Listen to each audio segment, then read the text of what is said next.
چلیں آج آپ کو بتا دیتے ہیں کہ یورینیم اصل میں ہوتا کیا ہے اور کیوں ایران بھی اس کے پیچھے پڑا ہے اور امریکہ بھی۔ بہت ہی سادہ الفاظ میں آپ کو سمجھ آئے گی۔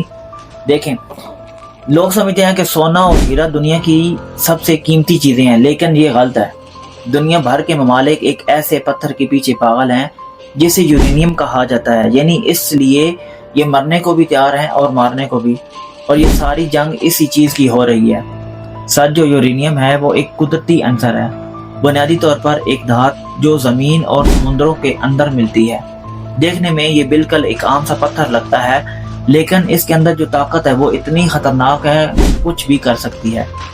یورینیم کی دو قسمیں ہوتی ہیں، ایک ہوتا ہے U-238 اور دوسرا ہوتا ہے U-235، اور یہ دونوں ایک ہی یورینیم کے اندر ہوتے ہیں۔ اب U-238 زیادہ ہوتا ہے، تقریباً 99%، جبکہ U-235 بہت کم ہوتا ہے، تقریباً 0.7%، یعنی 1% سے بھی کم۔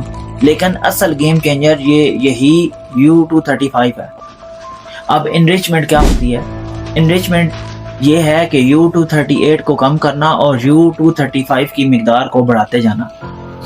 اگر U-235 کی مقدار 3 سے 5% تک پہنچ جائے تو یہ نیوکلیئر پاور پلانٹ میں بجلی بنانے کے کام آتا ہے۔ اگر یہ 20% تک چلا جائے تو یہ ریسرچ اور ریئیکٹر کے لیے استعمال ہوتا ہے، اور اگر یہ 90% تک پہنچ جائے تو یہ پھر نیوکلیئر بم بن جاتا ہے۔ اب اس کی طاقت دیکھیں سر، صرف 1 گرام یورینیم میں تقریباً 4000 کلو کوئلے جتنی توانائی ہوتی ہے، لیکن جب آپ کوئلہ جلاتے ہیں تو دھواں بھی نکلتا ہے اور آلودگی بھی ہوتی ہے، مگر یورینیم میں دھواں نہیں ہوتا۔ اب لوگ یہ سمجھتے ہیں کہ یہ صرف بم بنانے کے لیے استعمال ہوتا ہے، جبکہ ایسا نہیں ہے۔ فرانس کی تقریباً تمام بجلی نیوکلیئر سے بنتی ہے، کیونکہ وہاں سولر انرجی قابل اعتماد نہیں۔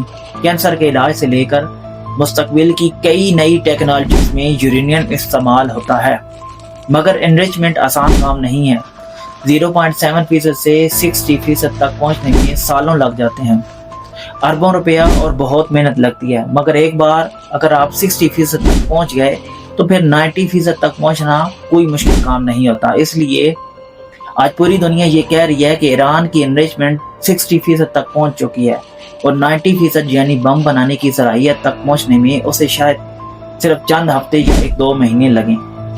اب سوال یہ ہے کہ ایران یورینیم سرنڈر کیوں نہیں کر رہا؟ اس کی وجہ یہ ہے، ایک تو سالوں کی محنت اور اربوں کی انویسٹمنٹ۔ اگر وہ یہ سب چھوڑ دے تو آج یہ جنگ ابھی رک سکتی ہے، لیکن اگلی جنگ میں ان کے پاس لڑنے کے لیے کچھ نہیں ہوگا، نہ وہ بچ سکیں گے اور نہ ان کے پاس کوئی بارگیننگ پاور ہوگی۔ مگر اگر ان کے پاس نیوکلیئر بم آ گیا تو پھر شاید جنگ رک جائے اور میز پر بات چیت شروع ہو جائے، کیونکہ اس کے بعد معاملہ صرف طاقت کا نہیں بلکہ خوف اور تباہی کا بن جاتا ہے۔ تو یہی وجہ ہے کہ یہ سب لوگ یورینیم اور انریچمنٹ کے پیچھے پڑے ہوئے ہیں۔